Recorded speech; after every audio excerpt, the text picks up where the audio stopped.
Combien de fois as-tu prié aujourd'hui? Si la réponse est aucune, ne fais pas défiler cette vidéo. Écoute jusqu'à la fin, ta vie spirituelle en a besoin. Pourquoi dois-tu absolument prendre un moment pour prier? Parce que la prière est ta ligne directe avec Dieu.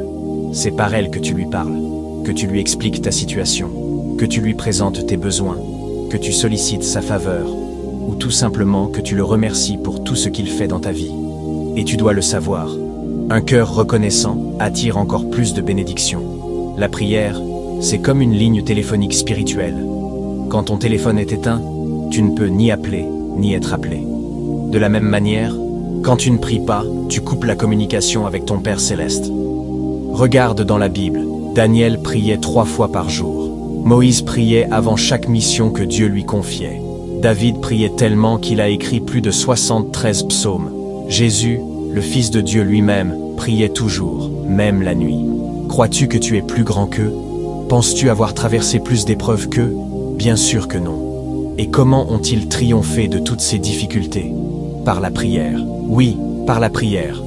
Beaucoup ont échoué là où ils devraient gagner tout simplement parce qu'ils n'ont pas prié comme Daniel. La prière est la porte au miracle. Si tu veux vivre des miracles dans ta vie, alors tu dois être un homme ou une femme de prière. Laisse-moi maintenant te révéler une vérité que beaucoup ignorent. Quand tu ne pries pas, quelqu'un d'autre prie pour toi à ta place. Et cette personne n'est peut-être pas ton ami. Quand toi tu dors sans prier, il y a quelqu'un quelque part, dans une forêt, dans un endroit caché qui prononce ton nom pas pour te bénir mais pour te détruire. Il invoque des malédictions sur ta vie. Quand tu ne pries pas, il y a quelqu'un qui dépose tes affaires dans une jarre, dans un canari, et qui demande que tout ce que tu touches s'effondre. Quand tu ne pries pas, d'autres pères des sorciers, des devins, des charlatans pour t'envoyer des attaques spirituelles. Et devine quoi? Ils gagnent, parce que leurs prières et leurs mauvaises paroles ont été lancées contre toi, et les tiennes ne sont jamais venues pour les arrêter. Il n'y a eu ni opposition, ni barrière, ni protection. Aucune prière pour dire « pas sur moi, pas dans ma maison, pas dans ma vie ». Ils ont lancé leurs armées de destruction à travers leurs rituels, et toi, tu n'as pas appelé ton armée céleste pour contre-attaquer. Alors, quelques jours plus tard, ce sont tes affaires qui tombent, ta santé qui décline, tes bénédictions qui se bloquent. Et tu cries, « Seigneur, où es-tu » Et Dieu te répond, « J'étais là, mais tu ne m'as jamais appelé. » Car Dieu respecte toujours ton choix. Si tu décides de compter sur tes propres forces, il te laisse faire. Si tu n'ouvres pas la porte, il n'entre pas de force. Si tu ne demandes pas son aide, il n'impose rien. Car il est celui qui a établi la loi du libre arbitre, et il ne peut pas le violer. Tu sais que tu n'es pas seul à vouloir ce poste de travail. Tu déposes ta candidature, puis tu croises les bras et remets ton sort à la vie. Pendant ce temps, le candidat païen a déjà fait ses consultations occultes, ses sacrifices nocturnes, ses actions devant les esprits. Après tout cela, penses-tu qu'il soit juste, dans le monde spirituel, qu'on te choisisse simplement parce que tu portes le titre de chrétien? Dieu attendait ta prière pour te défendre, et tu n'as rien dit, et tu ne l'as pas consulté. Alors quelques jours plus tard, devine qui on choisit? Tu sais que ta maladie n'est pas naturelle. Tu es allé à l'hôpital, les examens n'ont rien montré. Au lieu de monter en prière, tu cours chercher les occultistes, ceux-là même qu'on a payé pour t'atteindre. Ainsi, par ton manque de foi, tu as creusé ta propre tombe. Tu cherches un enfant depuis des années. Tu n'arrives pas à tomber enceinte, où chaque début de grossesse finit en échec.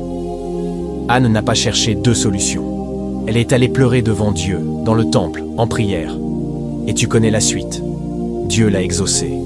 Elle a eu Samuel puis 5 autres enfants, 3 fils et 2 filles. Celle-là même qu'on se moquait d'être stérile, que l'on humilia chaque jour, que l'on croyait oublier de Dieu. Mais que le Seigneur a visité et relevé juste parce qu'un jour elle s'est levée et a dit ça suffit, et elle a vidé son cœur par la prière. Alors, quand toi aussi tu rencontres des problèmes, sois sage. Engage immédiatement la ligne de communication spirituelle qui est la prière. Ne sois pas comme cette personne insensée qui voit un incendie chez elle, qui a le numéro des pompiers, mais qui décide de combattre le feu seul. Crie à Dieu, demande de l'aide, et tu verras comment il te secourra. Recommande-lui ton sort, et il agira. N'oublie pas les paroles de Jésus. Demandez, et l'on vous donnera. Frappez, et l'on vous ouvrira. Si tu ne demandes pas, tu ne recevras rien. Si tu ne frappes pas, aucune porte ne s'ouvrira. Et la seule manière de demander, c'est par la prière. La prière, c'est ta défense. C'est ton bouclier. C'est ton arme. C'est ta couverture. La prière annule les plans de l'ennemi. La prière restaure ce qui est brisé. La prière ouvre des portes que personne ne peut fermer. La prière te replace sous la protection du Très-Haut. Alors, à partir d'aujourd'hui, prends ta vie de prière au sérieux. Parle à ton Père Céleste. Ouvre ta bouche. Proclame. Déclare. Protège ta vie. Protège ta maison. Protège ton avenir. Parce que si toi tu ne pries pas, quelqu'un d'autre le fera pour toi et tu seras le seul à en subir les conséquences. Si tu ressens que ta vie de prière est devenue froide, si tu as l'impression que la ligne avec ton Père Céleste est coupée, alors ne t'éloigne pas maintenant. Ce qui bloque ta prière n'est pas toujours visible, et très souvent, spirituellement, quelque chose empêche la connexion. Mais la bonne nouvelle, c'est que tu peux la réouvrir dès maintenant. Prends quelques secondes, là où tu es. Ouvre ton cœur. Fais cette courte prière avec nous jusqu'à la fin, et commence aujourd'hui à reprendre ta vie de prière entre les mains. Prions ensemble maintenant. Mon Père Céleste, je viens devant toi avec un cœur sincère pour te demander pardon. Oui, Père, pardon de n'avoir pas chéri cette grâce imméritée, la faveur précieuse de pouvoir communiquer avec toi. Tu m'as donné ce privilège, mais trop souvent je ne l'ai pas utilisé. Aujourd'hui, je reconnais ma faiblesse et je te demande de me restaurer.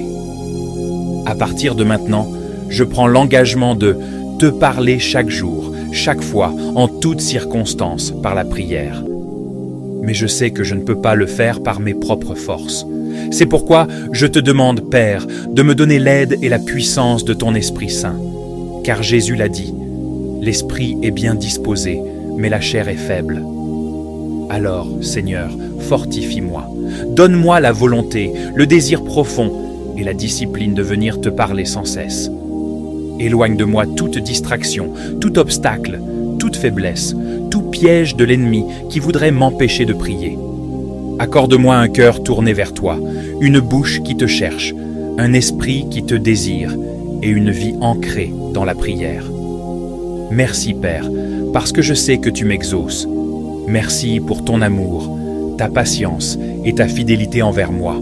Au nom puissant de Jésus-Christ. Amen. Si tu veux sceller cette prière dans ta vie, écris simplement « Amen » dans les commentaires. Ton « Amen » n'est pas un mot ordinaire. Cela signifie qu'il en soit ainsi, ou qu'il me soit fait selon cette prière. C'est déjà un acte de foi qui ouvre une porte spirituelle. Partage cet enseignement avec un ami, un membre de ta famille ou dans tes groupes, afin que Dieu t'utilise aujourd'hui pour bénir quelqu'un et le reconnecter à lui. Et si tu veux poser une véritable action de grâce,